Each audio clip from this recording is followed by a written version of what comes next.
Good evening, ladies and gentlemen, and welcome to Friday Night Movie Night on the Basement Show with Mr. Nast. Tonight I am joined by, what should I say, Amax. Unfortunately, Mike had something come up last minute, so Mr. Russo will not be on tonight. Mike, if you're watching, we hope that you join us next week, buddy. We miss you already. Definitely. Mike's a great guest to have on Friday Night Movie Nights. I love how knowledgeable he is on all films, but tonight's going to be fun with you, John. We got a pretty exciting lineup tonight, I think. Yeah, I think so. You don't have to worry about me popping up multiple slides. I'm on camera to stay tonight, I promise. That's what he says until I make him mad and he disappears. we start talking about Star Wars and Johnny's like, nope, he's out. But yep.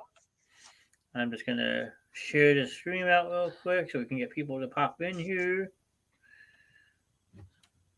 Sorry, guys. I'm apologizing in advance if I'm not as chatty as normal. They redid my braces on top, so my mouth is sore, so it hurts when I talk. All good. We got Mr. Sam Simmons in the chat already. Good evening. Good evening, Sam. Thanks for popping in tonight. Welcome into Friday Night Movie Night. If you missed last week's show, then you missed a wonderful Star Wars explanation. Yeah, that was like a 2-hour show with just Rogue One. It was great. Yeah. I'm going to send you something in the private chat real quick. See what you think. It's up to you. Let me know what you think. So, he says Andrew with 4 exclamation points.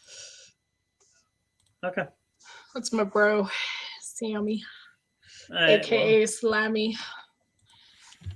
I gotcha. Yeah, so my nickname tonight, Amax, that's what they call me at work. And it just kind of stuck. So I'm like, I couldn't think of a fun movie nickname tonight. So I'm like, we'll just leave it. That works for me. But yeah, they have to call me Amax because, the other Andrea works with me. So we can't have 2 Andreas. Sammy! Look who it is. What up? How's it going? Thought I'd join in tonight. Turn down your volume a little bit. I hear echoes. I just turned on. I had the stream up. Okay. Well, how's it going tonight, sir? I'm doing good. How are you guys? Oh, not terrible. Sam, I'm sending you something in Messenger. Oh boy, Sam's getting in trouble already. Although I don't know what I didn't do it. It wasn't me. So no, you'll want that for the show tonight.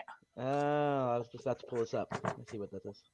I also have a slideshow, so we have some slides, but yeah, I'll pop it up right now. Actually, there you go. Woo! Yeah, so tonight, I was wondering where are we gonna start? Yeah, so we were discussing what we wanted to do, and on a couple Friday nights ago, we were talking about why not do the top grossing movies of 2022, because we kind of talked about like what our favorite movies were of 2022 and then like the upcoming movies of 2023. So we thought this would be kind of fun to see how all the movies, well, not all, because we're not going to have time to do all like 600 films, but I mean, we figured, we'd start 15, go down to 1, and if we still feel up to it, we can talk about some more, but figured that would be a good starting point for tonight. I agree. I mean, just looking at that list that you sent me, multiple movies I never heard of before. Yeah. Within the top 15? Well, the full list. No, so with the top 15, me and John were just talking shortly before the show. There are a few that I've not seen, and there's a few that he hasn't seen. So when he mentioned that you were interested, I'm like, why not? Because what if you've seen something that we haven't, and that gives more insight on the movie. That is true. Mr. Curtis in the chat with the multiple fire. I mean, this show has been on fire lately, so we can't argue with that. But all right, if you want to start, I'll let you start, Andrew or Sam. So number 15 was one my kids really, really, really loved. We saw it opening night in the theaters, Lightyear. It is based on Toy Story, but it's not exactly in the Toy Story universe.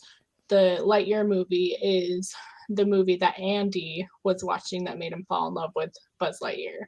So I thought that was kind of cool. Gotcha. On a scale of 1 to 5, I would probably rate it a 4. I really liked it. I love Buzz Lightyear. He's probably one of my favorite Disney characters. I know a lot of people actually didn't really like it, like Gary here. I mean, and this is why we talk movies. You know, not everybody's gonna like the same movies, and I respect that.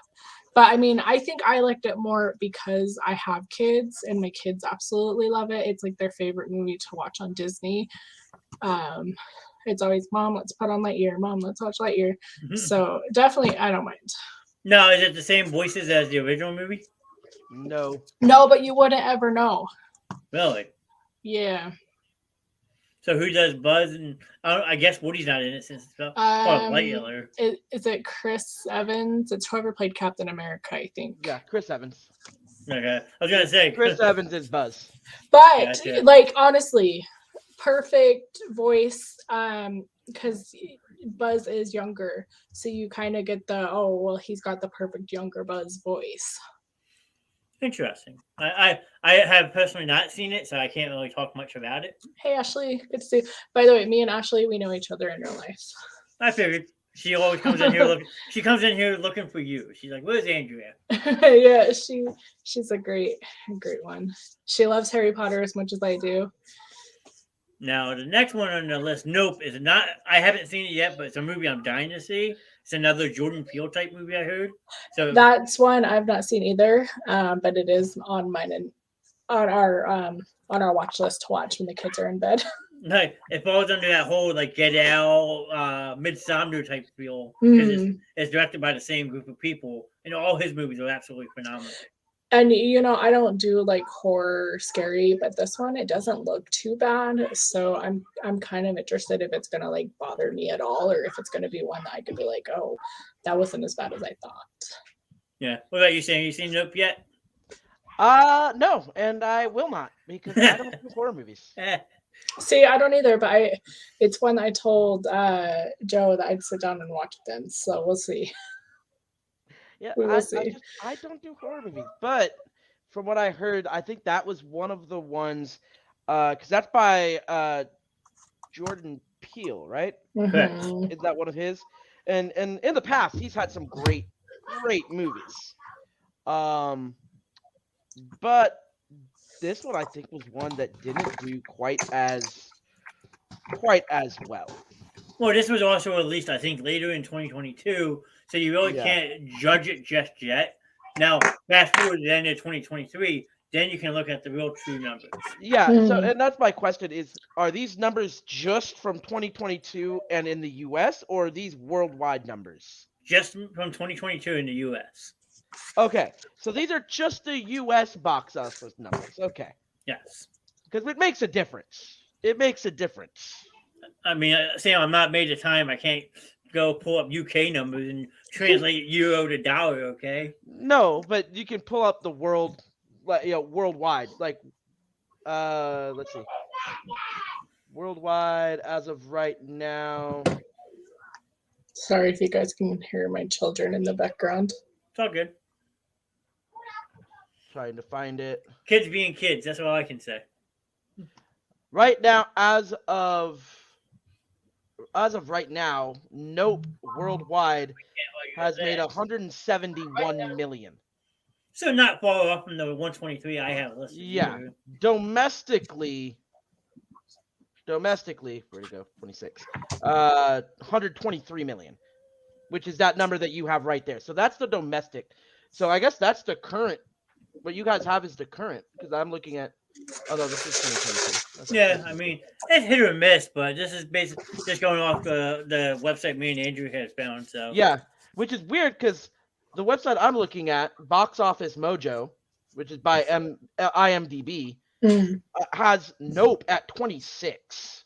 So, but these numbers are also going, I think, they're going off of the worldwide. Gotcha. We have it I think we just have an American number, so. No. Sorry, my kids, guys. If you can hear them, they're like 3 rooms back, and they're still really loud. They got the young windpipe, so they'll feel it in the morning when they can't talk. Right? Now, Yeah, they're sorry. It's like they're just hyper. Eli's got his first basketball game tomorrow morning, so I think he's like nerves the still type thing, and like he's excited, so he doesn't want to go to sleep. But yeah, they're just in that. They're watching a movie, but like, why are they so loud watching a movie? You know? like Ashley said, Mabel and Eli playing. That's all. Yeah. Because they're kids. That's why. Let kids be kids. At least They they're only good get to be a kid once. Yes. Now, Sam, the next one on the list, Uncharted. I don't know if you've seen this one or not. Oh, I Yeah, loved multiple it. times. Okay. Now, Loved it. I'm gonna take this from 2 points of view. One is from a gamer's point of view. From a gamer's point of view, having played all of the games, I did feel that it stayed somewhat true to the life of the game. It wasn't bad. It wasn't. They didn't base it off of any game. They took it's a brand new story. So it's not like they took like they're doing with The Last of Us or a few other games where they just take the game and they make the game into a movie. This is they took the idea and took the characters in the game and made a new story with them that actually takes place before even the first game. So seeing that was kind of cool. Now, as a movie person, I thought it was very well done. I liked the music. Good action scenes. It kept you engaged. There were really no downtime. I felt like it was National Treasures on steroids. Yes. National Treasures on steroids. That sounds like my kind of movie. If you combine National Treasures and an action movie, you get Uncharted. And Mark Wahlberg and Tom Holland. Yeah, sorry, his name like was right there. Tom Holland were so good together. Like They did. It's so good. And it's funny, like when me and Andre went and saw this in the theaters, it wasn't one that we had actually planned to see. It was just one that was playing at the time that we were available to go see a movie. And she wasn't familiar with the games, but I grew up playing the games on the PlayStation, so I was actually looking forward to it because I loved the video games. And I agree with you, like from a gamer standpoint, like it was actually pretty decent and it was in the storyline of the games, but like you said, it wasn't the video game made into a movie. No, it was the idea. Which I appreciated, because like I didn't want to see like say Uncharted 1 just made right into a movie, like I would have been like I mean, I would. I think it'd be cool, but I like what they did here. Now, interesting fact about this movie, what people don't realize, this movie was actually in the making for quite a while. They had problems getting this movie up off the ground. Mark Wahlberg has actually been a part of this project from the beginning. When they first brought him into the project, he was actually brought into the project to play the role of Nathan Drake, who Tom Holland played. But because it took so long, he kind of grew out of that role, got too old for that role. And so they moved him into the role of Sully.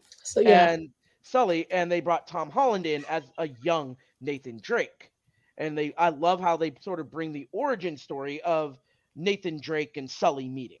It's a little different from the games, which I wasn't super happy about, but I think it was still a cool way for them to get their origin story. See, and now that you said that, like, just thinking, I don't know that I could see Mark Wahlberg pull off Nathan Drake like Tom Holland did. Well, if they had, I think the plan was with Mark Wahlberg as Nathan Drake, they were going to use more of the game timeline.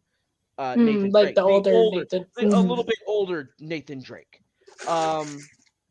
But then they brought in Tom Holland to play Nathan Drake, and so of course they decided to go a different direction, which is fine, and I think they did a good job with it. Hey, you had me sold to check it out on National Treasure on steroids. I think you'll like it, John. It's one that I don't think you'll be too disappointed in watching.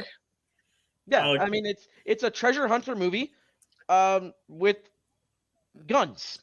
What I think is also action. funny is when this one came out, the Lost Island also came out, which is kind of similar. Like it's a treasure hunt type movie, but it's based off like a romance novel.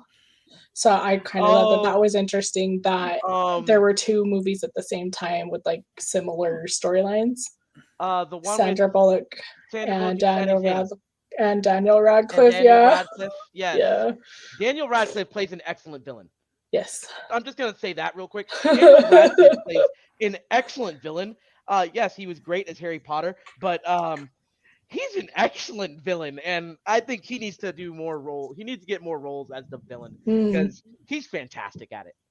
Well, now you just ruined Harry Potter for me because I'm going to look at Daniel Radcliffe. He plays the bad guy. I know. Well, I mean, if depending on your point of view, Harry Potter is the bad guy. Wow. Yeah. Don't get Morgan mad. She'll hop in here and really crucify you. But so the next one, Elvis. I clicked on it on the website. It's just basically the life and music of Elvis Presley seen through the prism of his complicated relationship. So I'm guessing it's almost like an autobiography type movie. Yeah. I haven't seen this, and I don't know that I will. I didn't grow up on Elvis, so I mean, like I know who he is and I know his music, but like I didn't grow up on him. I haven't heard much about like if people loved it, hated it, so it's just one that I don't know that I'm gonna watch it. Well, from my point of view, growing up, my grandmother is obsessed with Elvis Presley, and she was very upset the other night when she heard his daughter passed away. Mhm. So, like growing up with my grandmother always around, like Elvis Presley was playing in the kitchen, the living room. She's obsessed with him. Still is. You want to? Rotten Tomatoes, Elvis has. I'm pulling it up. I'm waiting for it to come up. Here we go. Take a minute. Okay, hold on. I had it, but then I lost it. Hold on. Elvis. Here we go. 70. Looks like a 77% Rotten Tomatoes score. Well, like Michael always says, now, but that's the critic score. I never listened to the critic score. The audience score was actually a 94%. Well, and that's why I never listened to the critic score, because I don't care what the critics say. They're looking at it from a different point of view. I like to look at the audience point of view, and it got a 94. So Mr. Gary didn't like it, so. I never said I liked it. I didn't see it. I don't care to see it. I probably won't see it. And then Curtis is saying his mother-in-law and father went and saw Elvis, and it's a terrible movie with a thumbs down. So. Oh, there you go. Yeah, see, I don't know that I know anybody who's actually like seen it and like said, "Oh yeah, I went and saw Elvis." Yeah. I didn't know this movie existed. We found this list. Yeah, I want to say it came out in November, like just before Thanksgiving. Something but like I wonder if it only did so good in the box office because it is Elvis. Well, it came out back in June. Oh. Yeah, June 24th, and then it was released on video on August 8th. So not even for streaming on August 9th. Yeah. Yeah. So not even 2 full months in the movie theater, so it got released. So what's that tell you? So the next one I haven't seen personally, but I heard this was supposed to blow everybody out of the water and it became the biggest flop of 2022. My dad did not like this movie. Okay, so I've not seen it. I'm gonna come from a point of view because I did watch it not too long ago, but I did not go see it in theaters. I waited for it to come to HBO. I knew it was gonna come to HBO eventually because it's a DC movie. All the DC movies are on there. But so I streamed it on HBO. It is, in context of DC movies, it's one of the better ones. It's better than the likes of Justice League. Or no, not Justice League. Excuse me. Suicide Squad. Better than yeah, the Harley Quinn movie. Birds of Prey. Birds of Prey. Yeah. Um, uh, it was decent. Um, I feel like it kind of struggled, and I think it was partially that the hype for it was high. Mhm. I think they kind of overhyped the movie, and when you watch the trailers, it's one of those that when you watch the trailer, it's you see all the good parts. Curtis says Black Adam was okay. I don't think it was Winter Rock's best movie. No, it wasn't. Oh, so no. It wasn't. I think that's part of the problem. So many people had this high expectation with The Rock, with Dwayne The Rock Johnson, being the main protagonist, and he kind of fell short. No, I agree with Curtis. It wasn't one of his best movies. Wasn't one of his worst. It was just kind of in the middle. Mhm. Curtis says wasn't one of Rock's best movies. No, it So, wasn't. Yeah. But what I find interesting, like we have the domestic amount right here, 168 million. Internationally, this movie's done 223, and they were only released 2 days separately. Is that more common that you would see sometimes a movie like this do better overseas than you would in the States, or Sometimes. it's just Depends crazy to on see which that? country. A lot of movies, especially if they're wanting to release it in the Chinese market. The Chinese are very, very, very strict with their censorship of movies. There's a lot of criteria that you have to meet to get your movie released in the Chinese market. So there are sometimes if a movie wants to be able to release in the Chinese market, they will change it drastically. And they'll change it drastically to the point where they can't just change it for the Chinese market like they can some movies, with just taking out a scene here or there. They will change the whole movie so that it will fit within the Chinese protagonist. I don't know if this was one of them. Well, But look at the release date. They was released in France, Indonesia, Philippines, South Korea, and Australia. So I don't think it came out in China, did it? it doesn't sound like it. No. Curtis has a comment for you in the stream. I'm not going to pull it up though. This is not movie related. Sorry, I've Curtis. had fun with it, Curtis. I have it on PC. I've had fun with it. All Doing right. the Top Golf. Doing the Top Golf thing is actually really, really fun. But moving on. Here's numbers 10 through 2. All right, number 10. This one's my son's all-time favorite movie. Sonic the Hedgehog 2. Like, If he's not I watching don't Lightyear, know. he's watching that. Yeah, no, for real. It's either Lightyear, Sonic. Now he's into Ice Age lately too. But like, yeah, no, Sonic 2, man. It's fun. I saw the first one, but I did not see this one. This one is better, I feel. It was more like action wise. I love that Jim Carrey got a little bit of a makeover. You get to see Knuckles and Tails. Like it's fun.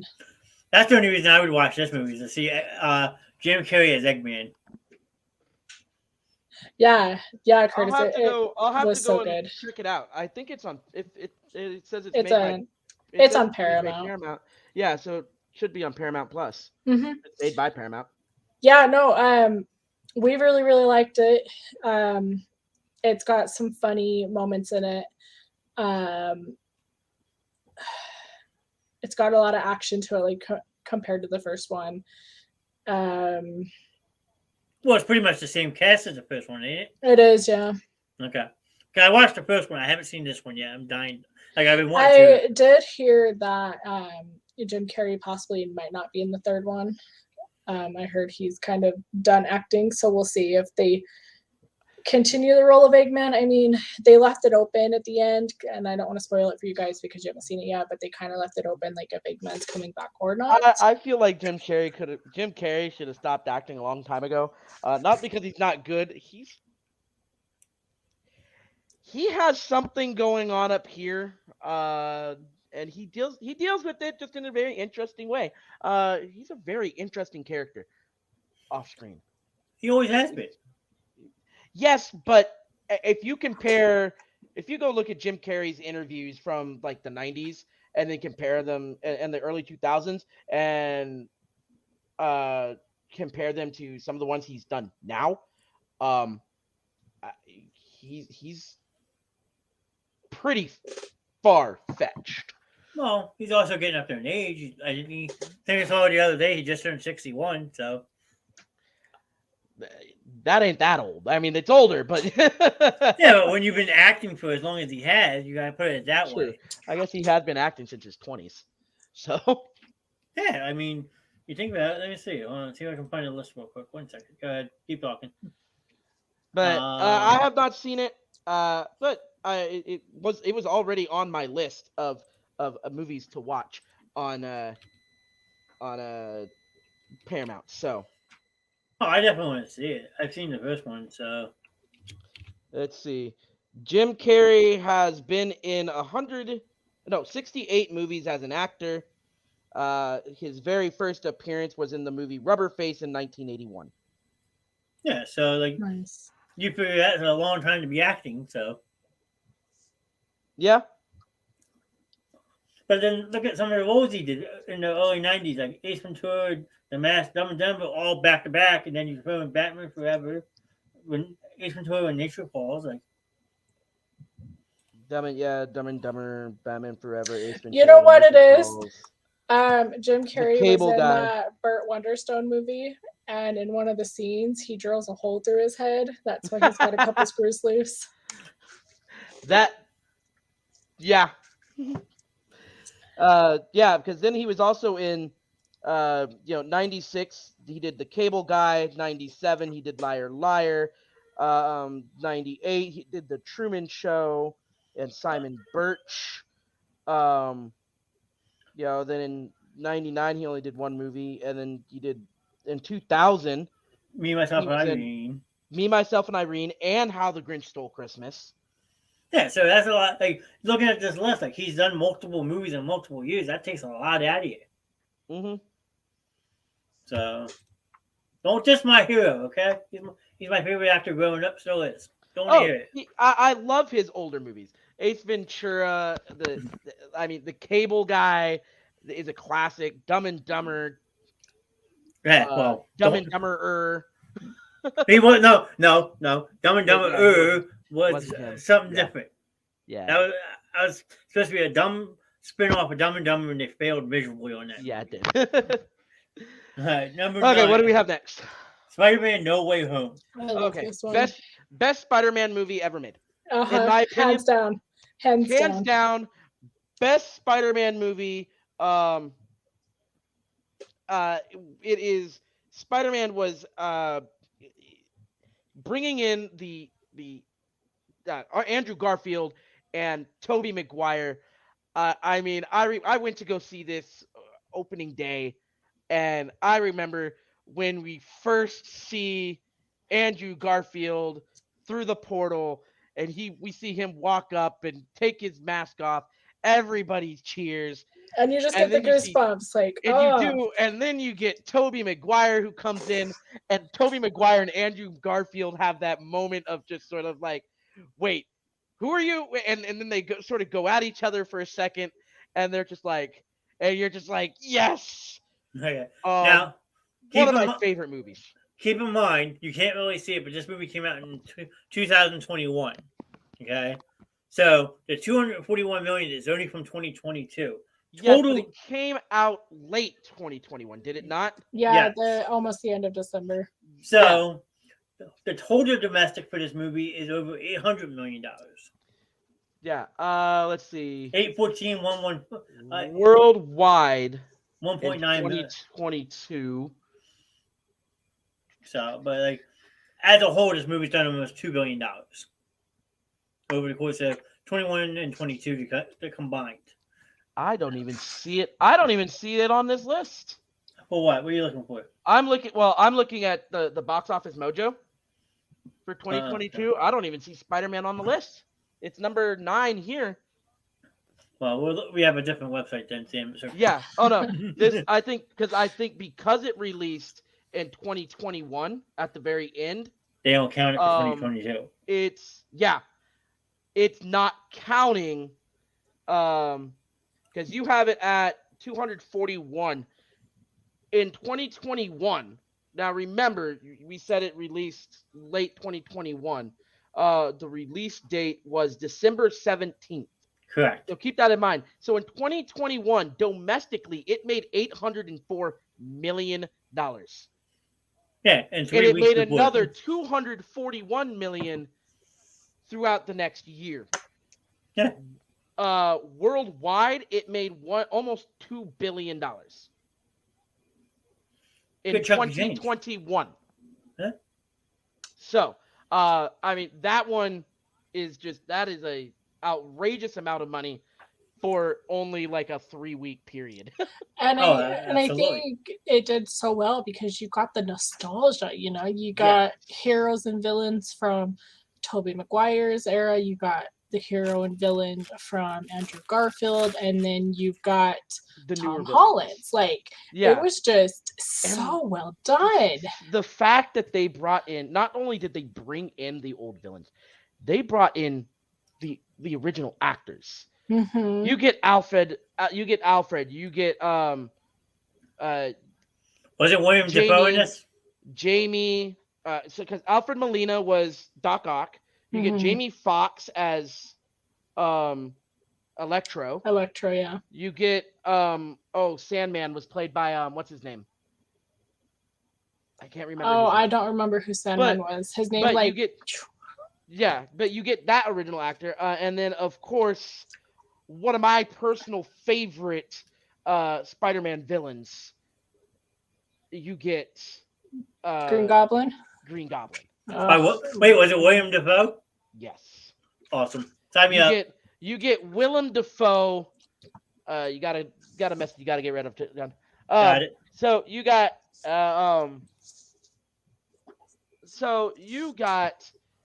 Willem Dafoe as the Green Goblin, and he reprised his role as the Green Goblin. Oh my gosh, so well. For his age too. It was just so good. It was honestly, I think his role as Green Goblin, Willem Dafoe has had so many great roles. I think that was one of his best. Mm. Hands down. He may not agree with me, but you know what? In my opinion, Green Goblin was one of the best roles Willem Dafoe ever did. He did it so well. It was amazing. You have not seen the chat, have you, John? I was say I have, but I haven't. Okay, then I'm going to do a spoiler here. But I think my favorite part was when Andrew Garfield helped save MJ. Yes. And he goes, I didn't get to save my girl, but I'm glad I got to save yours. I'm like, oh my gosh, that is so heartbreaking. It was. It was because you can feel the emotion that Andrew Garfield was able to put into his Spider-Man, and the way he did it and the way he was able to perform it. A lot of people didn't like Andrew Garfield as Spider-Man. They didn't think Andrew Garfield was a good Spider-Man, but I'm sorry, that right there, that and some of Andrew Garfield's other movies, but that right there, he was that right there, that scene, it was so emotional and you could feel it, and he did it perfectly. Thank you, Ashley. I loved it. Thank you, Ashley. Joe, is this Okay, Joe, you're right. Boondock Saints Willem Dafoe was amazing, but I would take Green Goblin Willem over Boondock Saints Willem any day of the week. I got you both beat. I got you both beat. Look at the old detective from American Psycho. Yes, that's William Dafoe. I'd still take Green Goblin. I'd still take Green Goblin. Man, I get this on my own show. But my favorite yeah. scene, and it's actually a scene that was not planned. You don't have to worry about it. No, John. John. What? It's not a spoiler. Like it's not a spoiler. This is so there's a scene, and because you've seen this scene because they show it in the previews where they're all pointing at each other. Yeah. Yeah, that And wasn't they scripted. recreate the meme. Yeah. But it's where Andrew Garfield says, guys, wait. I love you guys. And they just look at him like, what? Because that wasn't scripted. That was not in the script. And I love that they left it in there because it was great. I think the last Spider-Man I saw was Homecoming, so. That one was a good one. And I'm not going to spoil the ending, John, but I will say this: like, I really liked how they left it open to where they could either end Tom Holland's Spider-Man there, or they can continue on with the next one if they chose. You know, like, I love that it was just such a great ending that way, that if they ended it, you're not sure. Perfect. If they go on, perfect. You know, it's just one of those, it can go either way. Or even if they only use him in like the Avengers. Right. You know, or like in the collaborations. There's so many openings for it. You know, we may see him again, we may not. And I think either way, I mean, the ending is emotional. It's a great ending. But they did, like you said, they left it open for a lot of different opportunities. Yeah, like the opportunities are there, and I want to say I think they really are going to continue with Tom Holland's Spider-Man, but I know just this year alone, there's many different Spider-Man movies coming out with different actors. Yeah. Tom Holland has said that he is planning on taking a break because he loves acting, but he wants to have a life outside of acting, and he wants to focus on his relationship. He wants to be able to have a family. He wants to, And so for him, this is, if he's wanting to focus on relationships, this is the perfect time for him to do it. Is he still with Zendaya? I believe so. Him and Zendaya are and I love them as a couple. They are hilarious. If you see them on like in interviews in the red carpet, oh my gosh, I love them. But like they're adorable. They're so good. Yeah, they're so perfect for each other. And they like, are. They are perfect. It wouldn't disappoint you, Sam. I agree and disagree. I think there was a better casting, but I think for the casting, he did okay. I wasn't huge on him, but I wasn't huge against him either in that movie. I think he did a decent job. Joe ruffling some feathers with that comment. No, not really, because I half agree and half disagree. So now that we're on Marvel movies, I mean, we look at our next one, Thor. Haven't seen it. I'm behind on my Marvel movies, but I have the Steel Box, 4K UHD Ultimate Edition. I liked this movie. It's not my favorite Thor movie. Not even my second favorite Thor movie. I would put this right above Dark World. Honestly. And Dark World was bad. I liked the one before this one. I can't remember what that one was called. Ragnarok. Yeah, Ragnarok. I like yes. That but no, I did like Love and Thunder. But I mean, I see what you're saying. Like, it's not your favorite. It's not the worst. In the order of Thor movies, the fourth movie, I have Ragnarok, the original Thor, Love and Thunder, Dark World. Sounds like I have 3, 1, 4, 2. And it's all AC/DC music too, isn't it? If I remember correctly, which is kind of like it's a lot of it. And the play on words there or whatever. Yeah, it's because they're getting that they're sort of trying to go with that the Guardians vibe. I mean, the Guardians are at the beginning of it. And then I know this isn't that much of a spoiler because it is in like the trailer and all that, but the She-Thor lady, not a fan. Well, I actually like the sheep. The sheep themselves, no, but I like the sheep, and there's one reason. I Oh like yeah. Oh, it's sorry. I The goat. like They're the Norse. goats. The I goat. like Norse mythology. I like Norse mythology, and Ugh.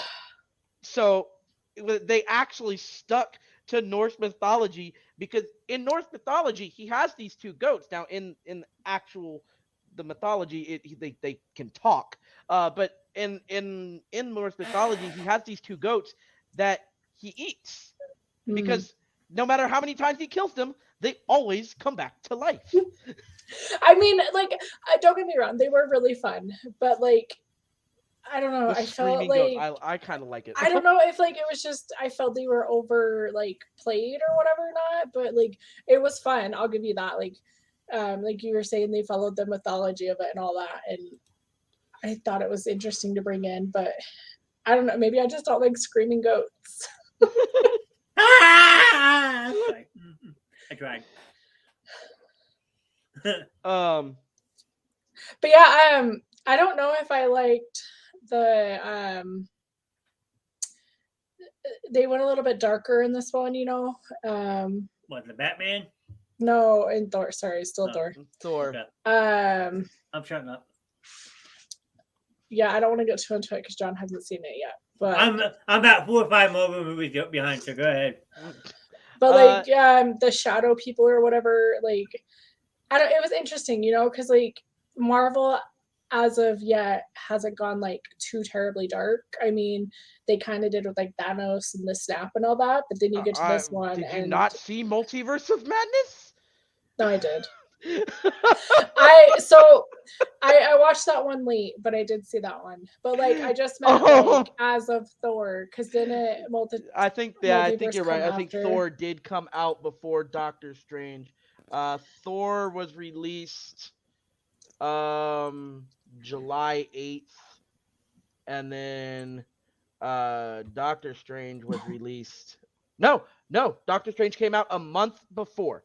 Okay. Doctor Strange came out in on May 6th. Yeah, and then we months before, excuse me. we saw Thor in the theaters, but Doctor Strange we saw when it came out to Disney Plus. Yeah. But yeah, no, like I guess what I didn't like about Thor was like the whole we're taking the children hostage type thing. Yeah. We're gonna introduce like these really weird, dark, shadowy creatures. You know, like it made Marvel go into a darker universe, I guess. I'd agree. I mean, and even the villain in this movie, I think there was part of at least for me, there's part of me that felt, is he really a villain? Right. Because he's doing all this because he the first god he met was the one that he had, I guess, spent all his entire life worshiping, and his people had been worshiping him, and he just the god's like, you don't matter to me. Why do I care about you? Kill him. And that's when he was like, and so now he has this vendetta against whatchamacallit, gods. We'll have to separate out. You guys can do all Marvel movies. I watched some of them, but I'm sure, like I said, behind on a lot of them. So. Yeah. So what do we have next? The Batman. With Robert Pattinson. So he went from being a vampire to being a bat. Okay. Well, okay, there we go. Have you guys seen this one? Yes. I have not, but I want to. I heard definitely. Okay, I will not call it the worst Batman movie. There are definitely worse Batman movies out there.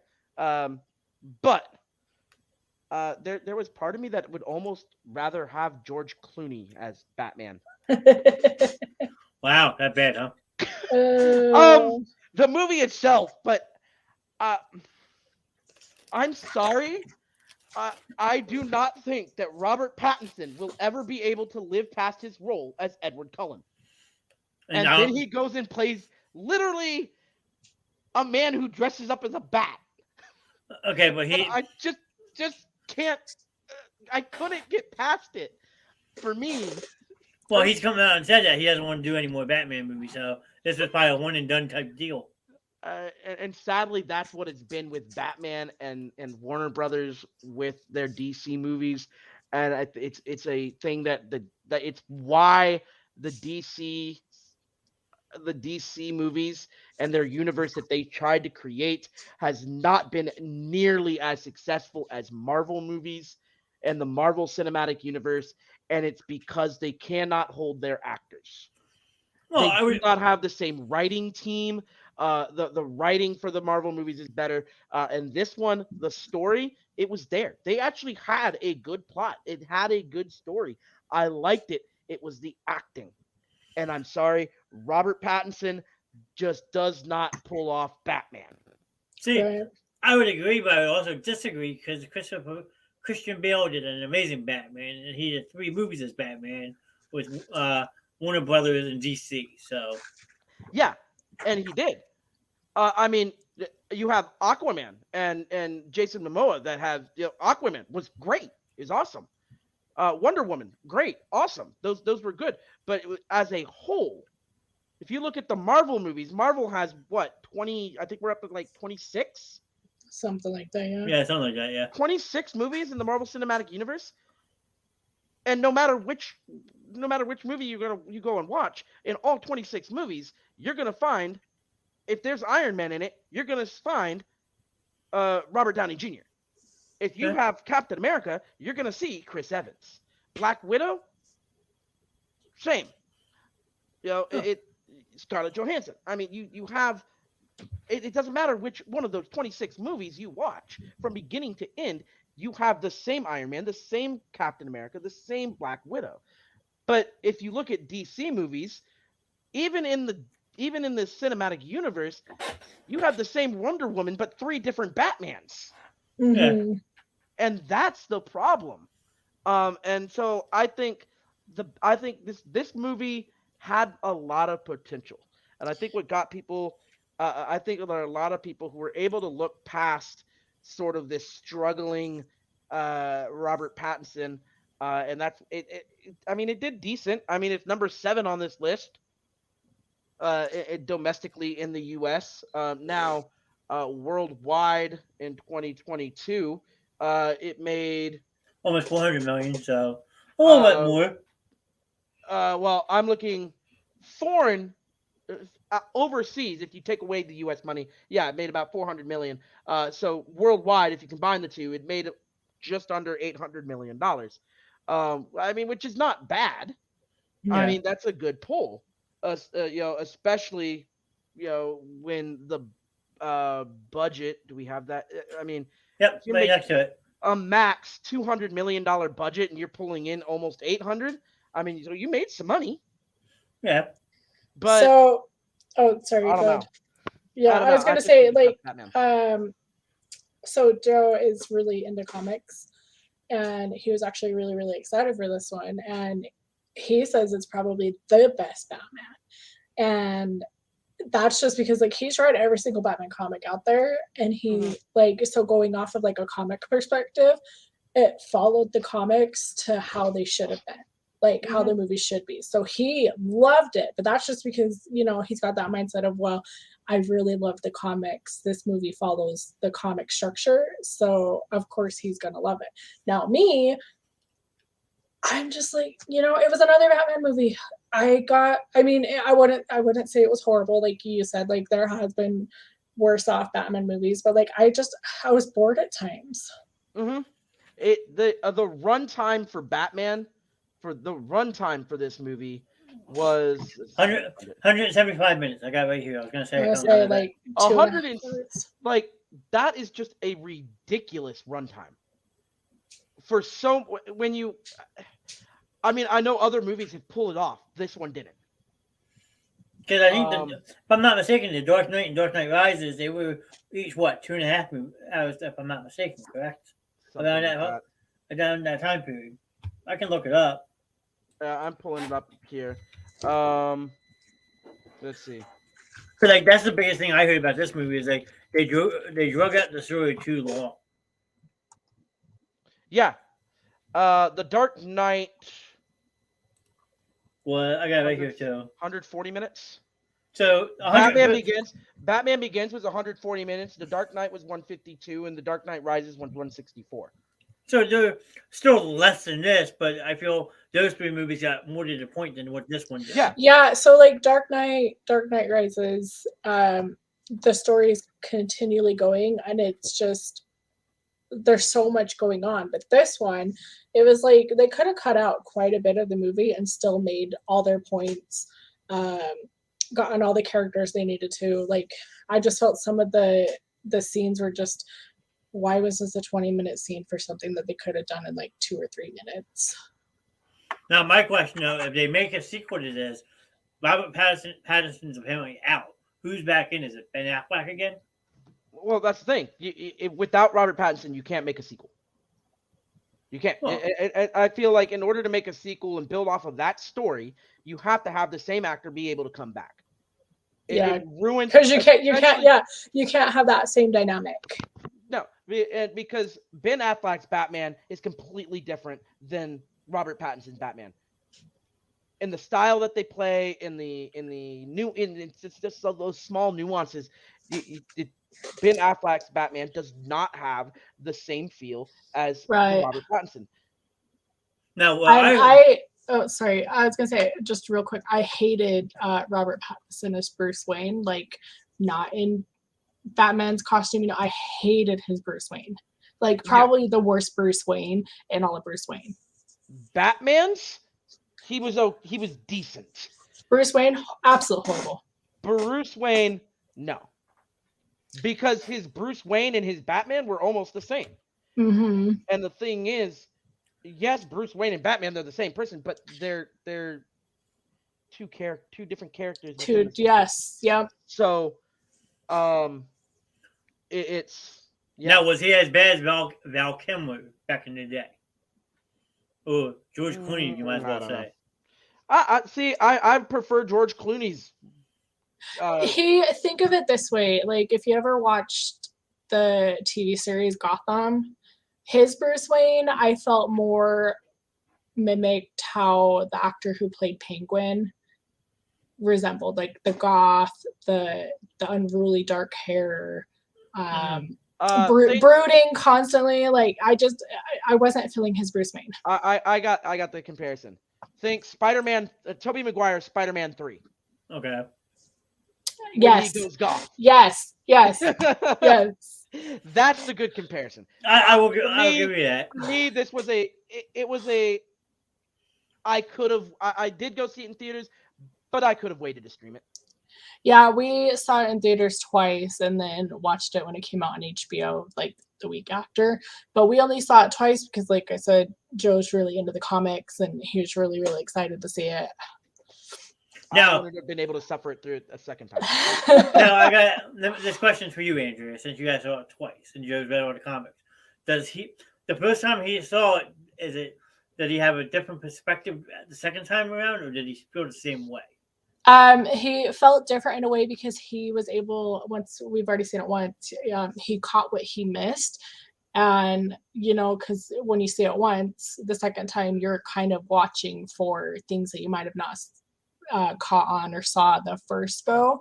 So I would say he liked it more the second time because he got to see like, oh, I didn't realize I missed that reference, or oh, I didn't notice that in the background, like kind of got that excitement. Okay. I mean, that's sometimes what happens when you see movies that have multiple movies that, like, the first time you see it, you miss stuff. So then you go back and watch it the second time, and you pick up more stuff. Sometimes even a third time, you see something you didn't see the first two times. Mm-hmm. So I was just curious if Joe had that same type of luck. So now the next one, I'm sure you've seen as well, Andrew. It's funny. I keep saying this about all the kid movies. This one is my kid. This one has to be their like all-time favorite. I don't know how many times we've seen Minions: The Rise of Gru, but oh my gosh, Steve Carell as little Gru. I have a collection of stuffed Minions. I absolutely love Minions. When I did pre-K, my room was all Minions. My door was a giant Minion. I absolutely love Minions. And this was great. Like, it's based in the 60s. You've got the disco, you got the groove. The soundtrack is amazing. you know, See? and oh my gosh, And I like love how they picked up from where Minions left off. yes, like it was perfect, It and was you great. because you don't get that in a lot of like the sequels and stuff. So you get right into, well, this is how the first one ended to this is how this one's starting, and oh my gosh, like what's not to say about this movie? Like Yeah. the whole like idea of it was just phenomenal. Like you've got this little kid who wants to be the world's greatest villain. So what does he do? He takes on the world's greatest villains and manages to beat them. Drowning in laundry, haha, good job. Welcome, Kevin. Glad we could give you some entertainment while you're drowning in laundry. But yeah, the Keep your Rise head of above Gru water. is definitely I mean I loved Minions, but I have to say this one was so much better. This one we only did see in the theater once. The kids wanted to see it many more times, Done. but we did buy it early on Vudu, and then like honestly, the day after we bought it, it was released on I think it's on Paramount. Yeah. Yeah, Paramount. so we were kind of upset, but like we're not mad, you know, because it's one that the kids are always going to watch. It's funny, it's got its humor. I loved the idea of the medallion, and I loved Otto. Like I love that we got to meet a new minion instead of just Kevin, Bob, and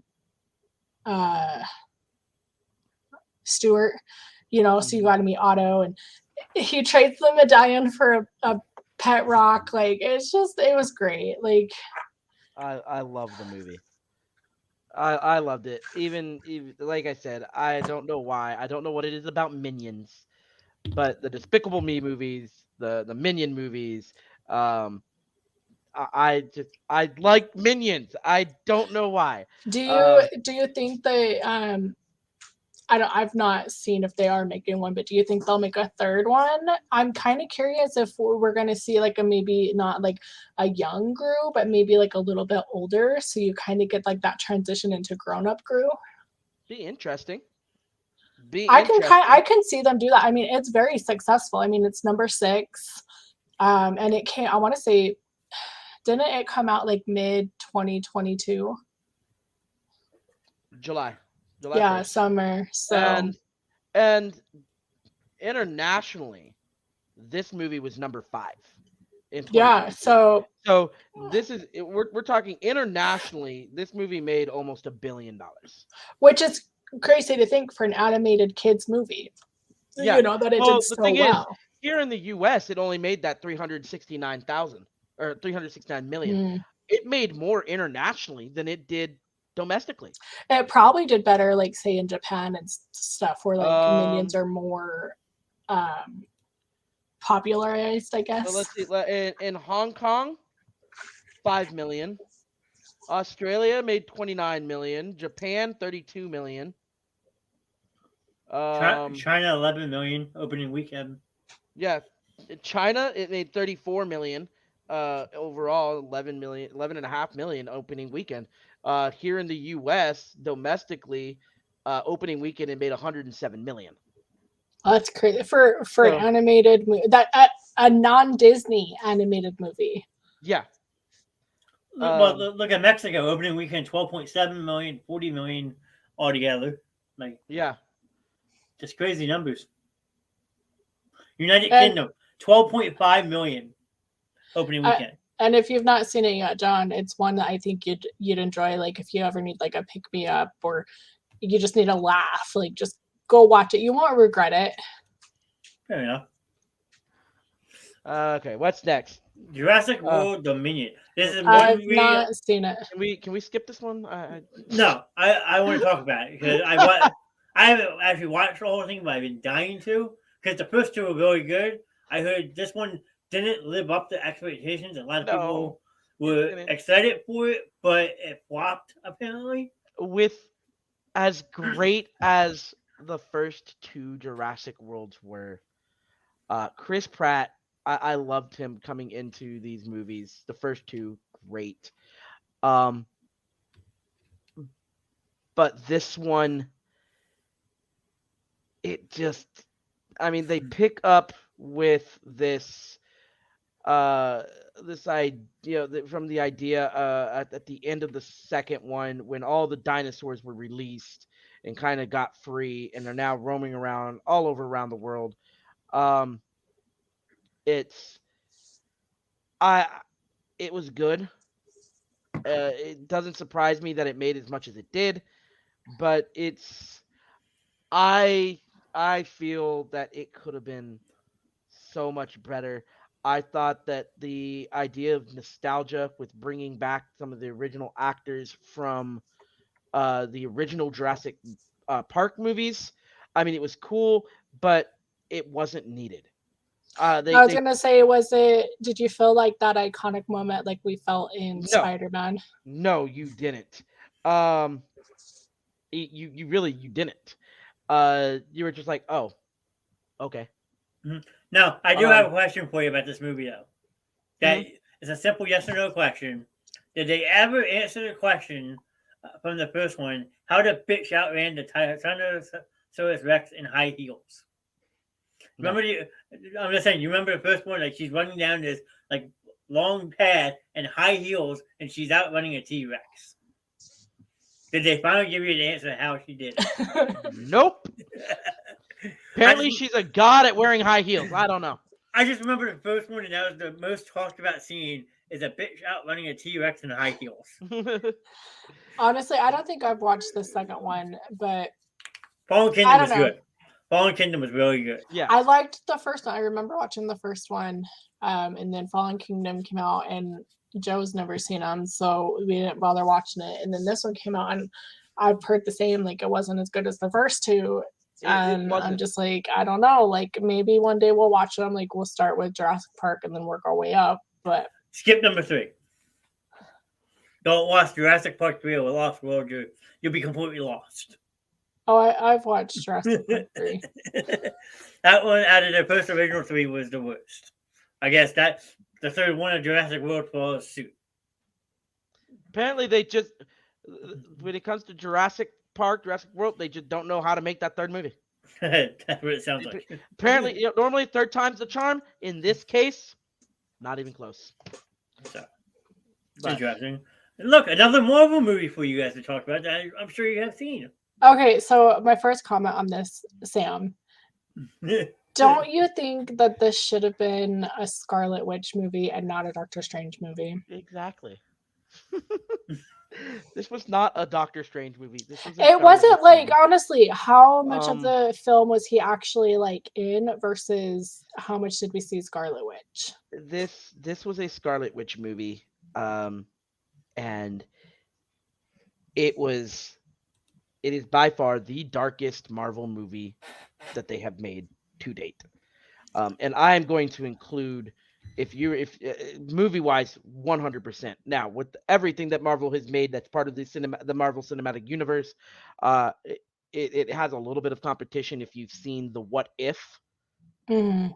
Um, but if you've seen the What If show, there's an episode of What If, and it's with Doctor Strange, and basically it goes back to the first movie, and Doctor Strange gets the Time Stone, and instead of using this and becoming Doctor Strange, he uses it to continue to go back in time and try to save the love of his life Mm. in this car crash. And basically he ends up just blowing up the entire universe and just all by himself. And it's heart-wrenching.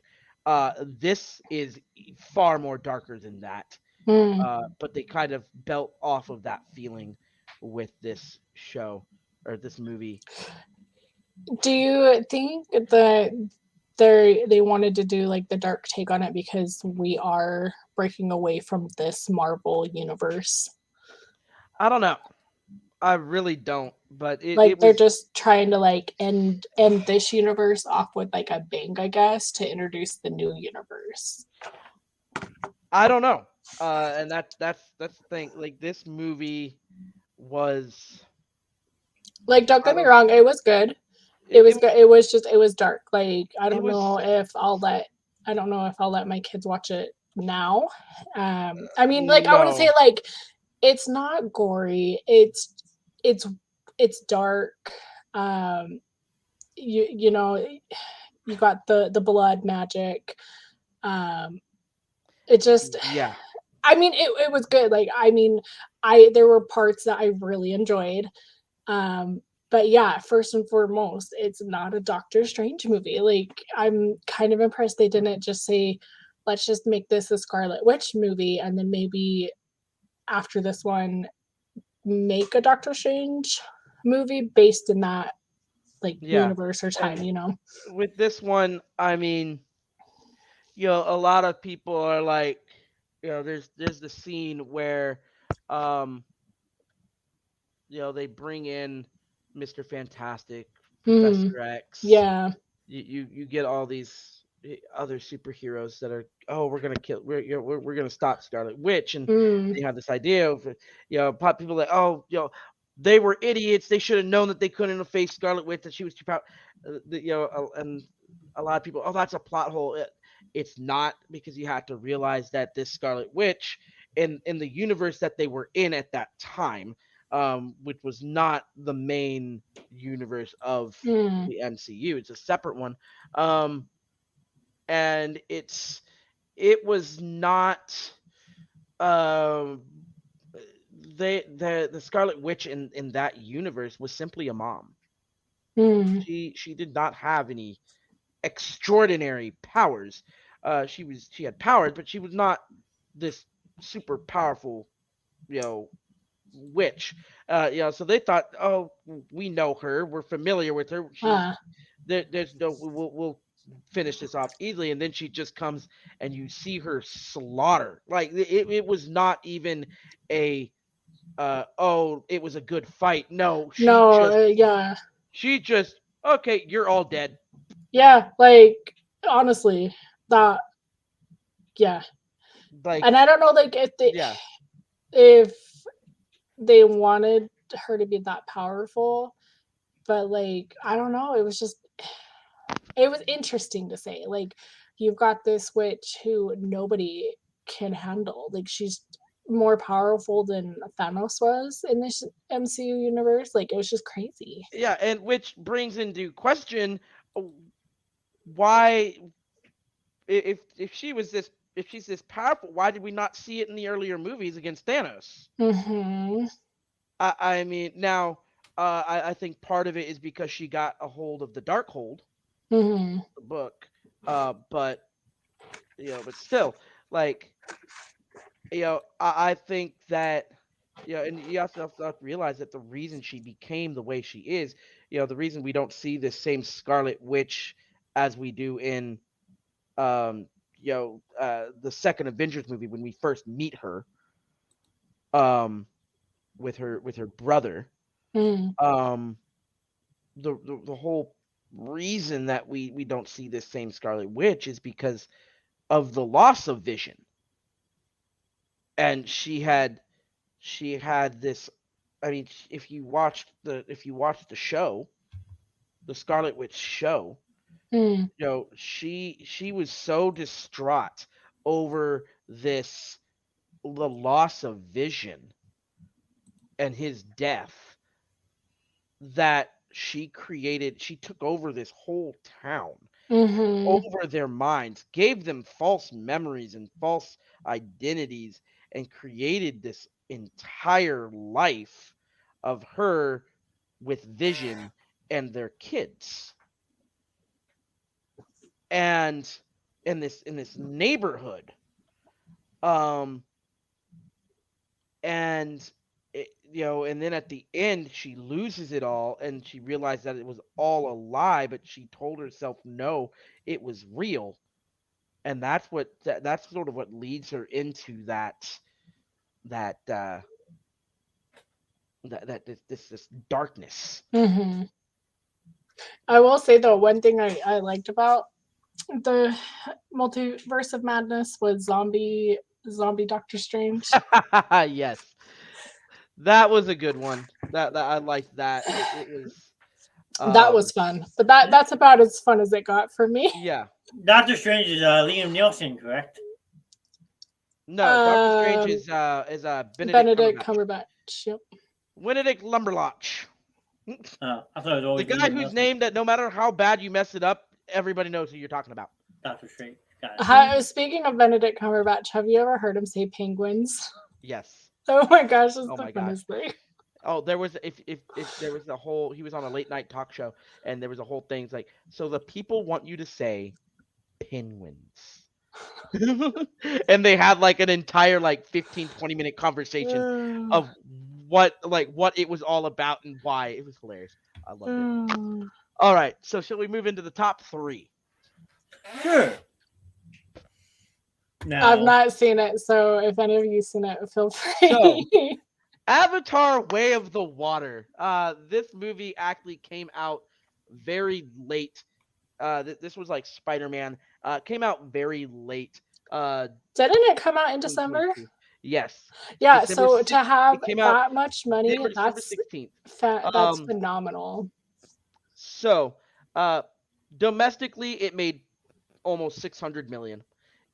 It's crazy. Internationally, it made even more, 1.3 billion. So worldwide, it has made almost $2 billion. And that's Now- only for like what 3 weeks of 2022. That's insane.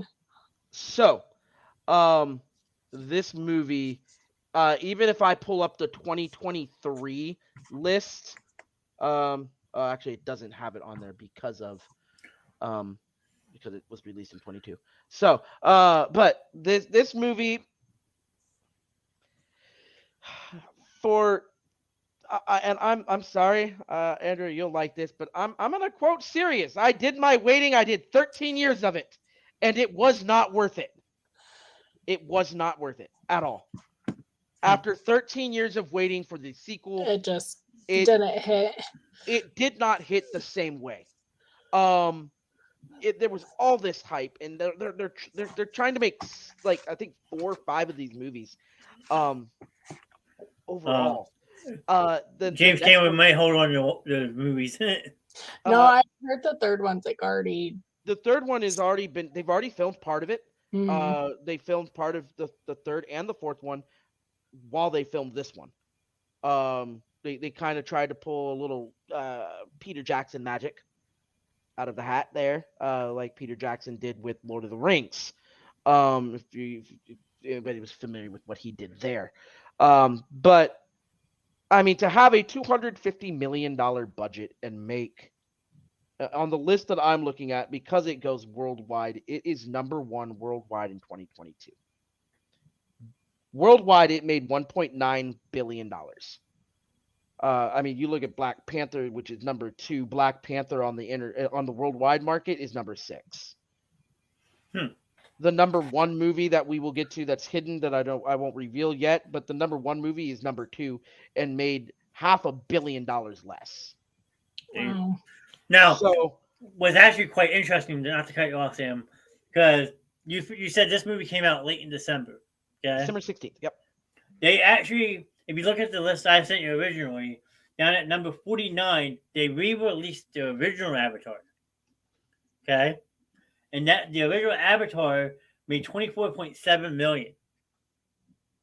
So you're talking about a movie that was re-released from 13 years ago to promote this one, and the original one did $24.7 million too in 2022. Well, I think that's the overall. Well, I'm I just think saying. that's adding on to what it had previously when it released back in. No, this is Whatever. just based off this shoot, last shoot. Hmm. It was a 24.7 million. Because if you click on the thing, it breaks down like the total domestic from 2009 when the original one came out. And that one is at $2.8 billion. Okay. So then, Yeah, which is still at the I think, which is still $2.8 billion. It's made more money than any other movie in the history of movies. The first Avatar. This one was hoping to do the same. that's just crazy. Though. We released a movie 13 years later, and it still generated almost $25 million in a year. Yeah. That's just as basically a hype up the movie to get people to go see this new one. Yeah, and I don't think it didn't necessarily they didn't necessarily have to. Um, it's they didn't necessarily have to. It would have been, I think it would have done the same without that. Um, Hmm. they I think because when they re-released the first one in theaters, they actually took the movie off of Disney Plus in order to do it. Right before the movie came out, they're like, "Oh, we're going to take it off Disney Plus," and that made a lot of people mad. Hmm. Oh, A lot of absolutely. I people can were not imagine. happy because they're like, "We want to watch it, but we don't want to have to go pay for it to. We don't want to have to pay for to be able to watch it again." You know, Right. Why pay for um, something that's already out? yeah, and so, me, I have the movie on DVD. I pop the DVD into my PlayStation, and boom, I'm good. Um, but but this movie, story wise, nowhere near as good as the first one. Um, uh, plot wise, story wise, it just it's the same protagonist Hmm. or the same antagonist Yeah. as the first one. It's the same idea. Okay, we failed the first time. I'm gonna come back and I'm gonna do it again. And it's still the military thing where they go into the pod and they hook him up and all that? Or is he straight up just in this world? No, now he is straight up in this world, Okay. the bad guy. Because the thing is, if you remember the first one, the bad guy, the main bad guy, the bad Mm. military dude, the general, whatever. He was he was he died at the end of the first one. Mm. He was completely dead.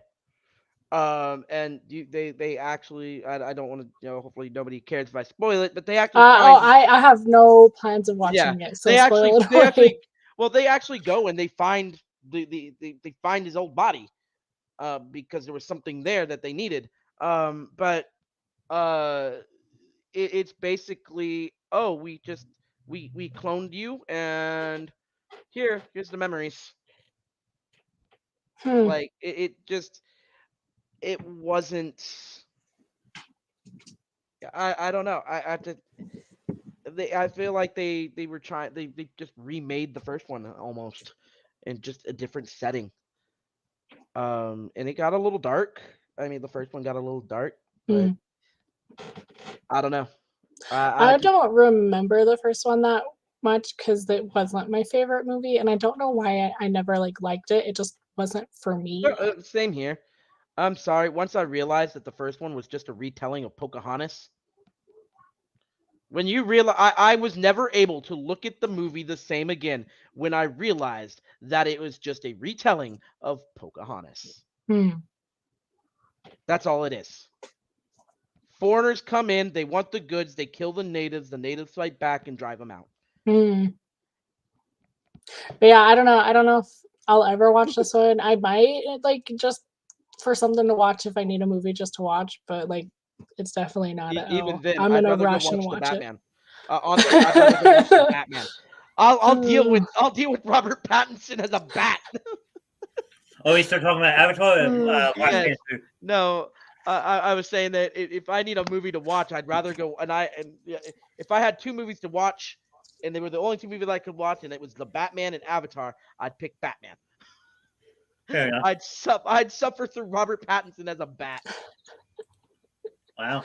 That's saying, Mm. that's saying something. It really is because that yeah. I didn't care. Hmm. But anyway, number 2. Black Panther Wakanda Forever. Now, a lot of people said that this wasn't the same without Chad Bosman. Nope. Chad Bosman. A lot of people were against going to see it, but obviously not enough because it's $438 million domestically. So Number good 2 chunk in of the change. it was number 2 in the US, but it's number 6 in the worldwide. I haven't seen this one yet, which is surprising because I've seen every Marvel movie so far, but this one. Um, I am gonna watch it when it's on Disney Plus though, just because you got to. But yeah, I was kind of curious. Like, I'm really curious how, if they kept Chadwick's Black Panther like in the story somehow, or if they found a way to just write him off. Like, I'm kind of curious to see how that comes into play. But I liked the first one, and I really did. Like, I really enjoyed the Black Panther character as a whole. You know, they make their own gear and their own weapons, and he's not like, Yeah. you know, he doesn't have superpowers like all the other heroes out there. And you won't, Andrea. You won't have to wait long. February 1st is when it's coming out to Disney Plus. Yeah. Sweet. From what I'm reading. Now, if you want to hear something funny, the Black Panther, the original one, is the last Marvel movie I actually watched. That's how far back in the series I am. This one, I just didn't feel like it stayed true to the Black Panther.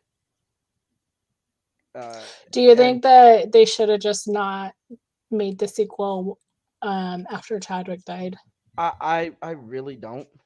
I think that they could have honored him in a different movie. Maybe with one of the characters, starting out with the character at his funeral, or something like that. But this one, in my opinion, and you guys can, people can agree or disagree with this, but my opinion is it didn't stay true to who the Black Panther was. And I get that we have somebody now taking up the new mantle of the Black Panther, but the Black Panther is supposed to be the protector of Wakanda. That's what the Black Panther is. The Black Panther is the protector, and Chadwick was able to play that, and Chadwick's Black Panther, that's what he was. He was the protector of Wakanda first. And everything he did was for Wakanda, even if it was fighting with the Avengers or not, or whoever, it was all in the end to protect Wakanda. Whereas this one, it's a revenge story. If y'all can't see, my eye is like uncontrollably twitching. I don't know if you can see it on camera or not, but like, it's awful. This one's a revenge story, and I won't say much more because you guys haven't seen it.